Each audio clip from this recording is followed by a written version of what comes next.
chronology of biblical events concluded. That is part 3. It was during this period that the event of Daniel and the event of Esther came up, and the event of Nehemiah and Ezra after the temple was destroyed. Okay? Now, and Esther came in much later after Daniel. Why? Because during the time of Daniel, Babylon was the one ruling. However, by Esther's period, Babylon had been conquered by Persia. Cyrus, the Medes, the Persian and the Medes that conquered Babylon. All right, so that was after Daniel was actually Esther's story. Now, the case of Nehemiah and Ezra.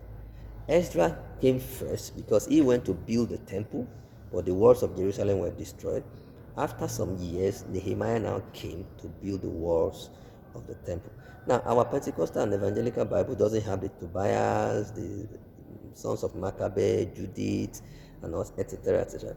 It was after the event of Nehemiah building the walls of Jerusalem that the stories of the Maccabee brothers came up, where they had to fight guerrilla war to contest against the Romans, because as of that time the Romans had taken over.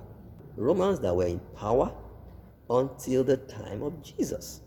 That is why when you get to the New Testament, most of the names you know have changed because the Romans were using Latin. The Old Testament was written mostly in the Old Hebrew Aramaic. But when the Romans conquered, they conquered a vast territory of the world. Those historians know that. And they introduced their Latin. And from there, the story of Jesus Christ started. Now, if you are to look at the New Testament the way it happened, we are actually supposed to start the Act of the Apostles. Why? Because the gospel were not written before the apostles. The gospel were written much, much later when the apostles were getting old. When the disciples, the new converts of Christianity were getting more and more distant from the origin, from the story of Jesus. Some of them were beginning to think that Jesus was not real, that Jesus did not come. The people who had close contact with Jesus Christ when he was alive had almost died. Almost all of them had gone. So the few that remained didn't needed to tell those people their experience, their encounter, their testimony about Jesus Christ. That was what brought about the Gospels. Okay, it wasn't as if as Jesus Christ was moving around, they were writing it. No. It was much later, after Jesus Christ had gone, after the events in the Act of the Apostles, and etc., etc. Now, it was also during the event of the Acts of Apostles, towards the end, that the book of Revelation was penned down. As of the time Revelation was penned down, almost all the apostles had died, including Paul. Almost all of them had died.